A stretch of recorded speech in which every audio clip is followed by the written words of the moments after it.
যুদ্ধ বিগ্রহের পথ পরিহার করে বিশ্ব শান্তি প্রতিষ্ঠার আহ্বান জানিয়েছেন রোটারি ইন্টারন্যাশনাল বাংলাদেশের কান্ট্রি কোঅর্ডিনেটর ও সাবেক গভর্নর ডক্টর ইশতিয়াক জামান। সোমবার জাতীয় প্রেস ক্লাবে রোটারির বর্ষ শুরু উপলক্ষে আয়োজিত সাংবাদিক সম্মেলনে এই আহ্বান জানান তিনি।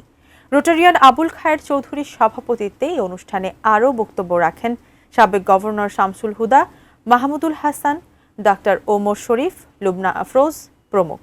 এ সময় ডক্টর ইশতিয়াক জামান বলেন, রোটারি বিশ্ব শান্তির জন্য কাজ করে যাচ্ছে।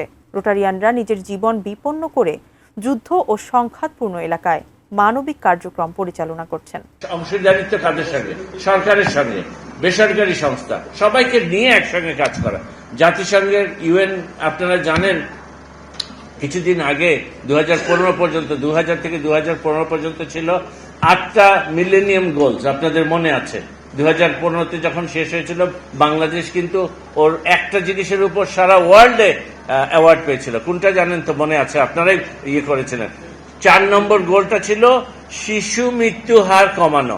সারা বিশ্বের মধ্যে Bangladesh one of the top 5 কান্ট্রিজের মধ্যে একটা হয়েছিল এবং বাংলাদেশ যে জাতিসংঘ থেকে সেই পুরস্কার নিয়ে এসেছিল।